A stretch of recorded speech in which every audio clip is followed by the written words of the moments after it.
Thank you, Kristoffer, again, and please welcome Kader. We have time for a Q&A. Before we go into the Q&A, I mentioned yesterday that I live in Athens, and last week there were the wildfires, and our neighbors were sending videos from the rooftops of said wildfires in line of sight. And I just want to read one message from a neighbor because I think it speaks to the power of symbols and images that we have kind of had in this session and throughout the day. Okay. Hello from burning Greece. Mira just went to your home. Everything is fine. We are living a hill. Athens is full of smoke blown towards our city by very strong winds. I never remember anything like this. I am glad you are not here, especially for the baby's health. It's very difficult even for us to breathe. As long as Acropolis is safe, I feel safe. Love and kisses. And I think it speaks to a little bit of the power of a symbol, Acropolis rising and protecting Athens. And these are some of the images and visuals you have shown. I will open for questions, but the first question I would like to ask, so Kader, especially maybe you and with your work, but Kristoffer, you are very pleased to also answer. What's the best that I can do to sort of support the work of, let's say, minor pasts or minor histories, but also sort of like marginalized stories to actually enter into a more like normative space? What's my role? Because I'm very privileged by default. That's a good question. I would say from a very basic point, it's empathy. We are really likely to talk about technology and innovation and all that kind of stuff, but what we don't talk about is empathy, because empathy is a culture too. When we talk about diversity and inclusion for the future, it is empathy that unlocks misrepresentation and also gives us the tool to step into the people that really wants to be showcased. So with empathy, we can start investing in projects like that. With empathy, we can understand, and with understanding, you kind of get the lack of the industry. Because if we don't unlock empathy as a feeling, we are just stuck in the industry where we are right now. So I feel like that is the first step as for all of us to have empathy. Then I would say for schools, for example, giving, access for resources, giving internships options for companies and organizations, mentorship options. What we also do is, being part of Access VFX, which is also an e-mentoring program for giving underrepresented groups the chance to enter the industry. So this is also something we can do. And I would also say, as just normal being, picking up independent, underrepresented projects and watch them. Because if we are not able to, watch them, their financial goal is not reaching. So once we still watch the same stuff that have been repeating over the history, and we are already seeing the same stories over and over again, and we're still a fan of the things that we already know how the ending is, basically, we're not gonna change anything. So investing and watching in underrepresented projects will help for sure. Going into that is my opinion on it. Thank you. Want to add in? Well, I mean, you don't have to. The only thing I think I can say is that it's very important to share resources when you can, across fields and across identity categories. So this kind of idea of you can borrow my drill if you need it on a very practical level. As we wait for systemic structures to change, I think the personal, like the interpersonal and the sharing of resources on a very sort of a micro level is super important. And I think the two go together. I think we have a tendency to think that if we solve the superstructure, the problem will go away. I think lots of other people have talked about today how that's not how it happens, that you don't make an unbiased algorithm. But there's a kind of I think there's a kind of let's wait until systemic change happens. And I think that's too late. You can do something very practically right now. And maybe I can add one more thing about it, especially about resources. I totally agree on that point. But we forget also, like, especially in the technological field or, creating visual landscapes, we have to invest a lot of money for softwares, for programs, for your computer, for anything to be able to do something. So when we think about underrepresented groups who don't have access about those resources, we have to maintain something that we share those technologies, or make, like, for example, internships paid, or, you know, giving the resources out maybe in a package that is a bit more free or less, you know, with less money. It's all about monetizing it. And I feel like that specific part unlocks a lot of things. For sure, I agree in that. Yeah, perfect. Do we have any questions from the room? If you have a question, you may raise your hand. You can also consider it a little bit. No. We answered everything. That's not bad. No, that's really good. I think this is like one of like the question that emerged, like specifically about Black Panther in the other, in the theater, in the main hall. And I don't remember exactly where it was, but like the basic question, why don't we see more of these, right? And then I thought, like, Kader, maybe you have a little bit of a insight to this, like why don't we see more stories like that? Or what's like holding it? Where is it the gap? Is it like lack of talent, money? Where is the... Well, that's a really, really big question, for sure. You can zoom it in anywhere you want. I think what also matters is people off screen, right, behind the camera. So now it doesn't like give me the chance to talk about everything because it's such a broad topic. For now, I just focus on the representation part, but we need people off screen too, to have like a diverse team in order to maintain those kind of stories or productions in general, to be able to have like different sort of stories and storytelling and, you know, even production techniques. There might be like different landscapes. Maybe they want to shoot it somewhere else.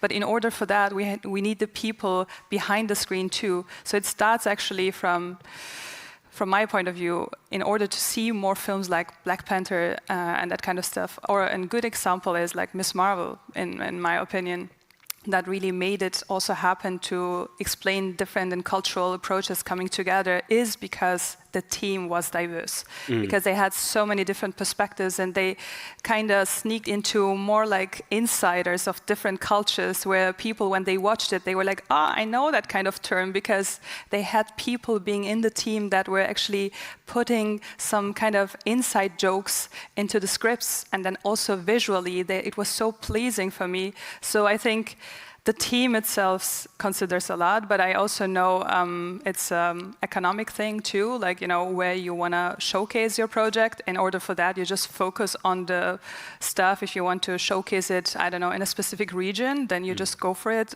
to have the representation in that kind of thing. And then still, this is the lack. If we have underrepresented groups, never been able to have a broader viewership, that is like a circle that's coming into forever, basically. But I guess also you both showed that there's quite a lot of extra work to actually make the representation work. Like so, Kristoffer, you said like it's hard to get Denmark portrayed, right? And it's after all a quite privileged country, but also you have like different visions of like what futures do you want to see. So there's maybe also what the previous session we had about, right? Like where's the default? So if it like who is it actually helping by default? That could also probably help. And we have a question by now. That's wonderful. Alexander will bring the microphone there. And if you state your name and with a question mark, everyone is happy. Hi, thank you. I'm Marcus. One question regarding the diversity of the team. It's difficult to just say, okay, let's change the team, but how do you bring in diversity? Do you do research, or do you have like, I don't know, counselors or like? I would say like from the hiring process, you mean? No, afterwards, because the hiring process is mostly done, like when you're in a team, like in a design team or whatever. So how do you... You can still make awareness, like, right? It doesn't mean like, if you don't have the people just because maybe they don't have the skills. I don't say that you have to build up the most diverse team ever to get it done. This is not my approach, but if there are like two people having the same chance to get to the job, being able, and they have the same qualifications, what we also know is like most likely we tend to other groups of people and getting them on board. But if we have the chance to get them on board, then it's the first step. But let's say the other side, if we don't have it, we can still maintain about unconscious bias, or, you know, to recreate like an bias, like consciousness about diversity and inclusion.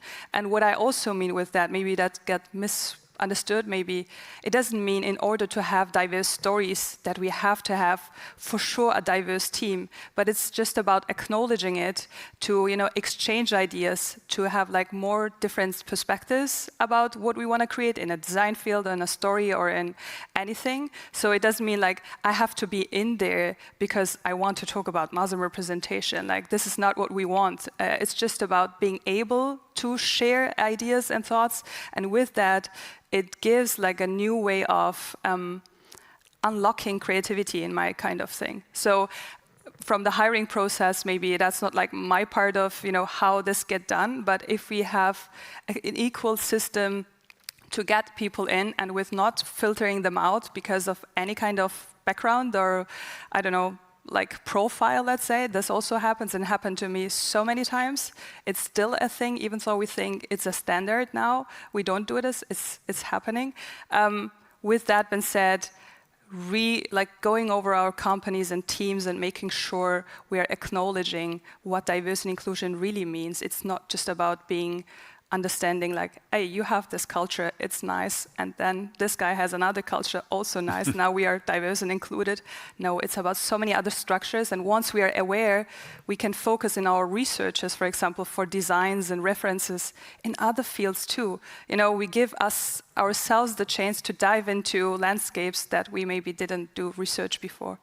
Does that a bit of explain it? It's a bit a broad topic, I have to say. And I think also, like I know from the movie business, there have been examples of very short deadlines where you have to find a crew after funding arrives, which leads to you hiring the same people over and over, because who has time to go out and find somebody new? So there are structural things you can do. You can make good timelines that make it possible to find new talent. I mean, so that's a practical part. Yeah. And then the other thing is that there are actually lots of interesting things cinematically going on all around the world that just don't enter into the mainstream. So there's also this kind of DIY thing happening on the side where you lower the expectations of the finish. You can still, After Effects is fairly cheap now, and many people can do an okay job, not like you. To say we use After Effects, but we don't. No, that's just a consumer-facing version, right? Sure. So there's a kind of an undergrowth of things as well that I think if we also lower our expectations of the visual finish a little bit, other stories become available to us. And I think if you expect Hollywood to change, I'm not, again, maybe not that optimistic about systemic change. I really hope. But I think as we wait, we can also try and watch some of the movies that maybe didn't have as big as a budget, or maybe didn't have mainstream distribution. So there's a kind of so I think it's a two-way street for me. Yeah, for sure, because for so long we just pushed a lot to get the best visual effects and best visuals. So like all the explosions and I don't know, destroying things. And now we're just losing the side of the story that is going down. So I feel like once we balance this out with the people and with not just exchanging actors because we want to include some diversity inclusion, we're right there, I guess. Yeah, for sure. On that, I think I just also want to say, I think the question of like saying how do we actually make the room inclusive is also, it's a nice question, right? It's like the labor of the work comes also for us, like instead of saying why is the screen not representative, like that is to say that should be the default, like we should not like look for who is not included, but we should also say like why are we standing in a room, or like why are we watching films that not by default is misrepresentation? So what are we doing wrong in that? Because as you say, like there's a plethora, like many underground of stories that then are not seen right now. It comes about media, but it also translates outside of the creative industries. Yeah. Any final remark? Otherwise, thank you very, very much. It has been a pleasure to have you here today.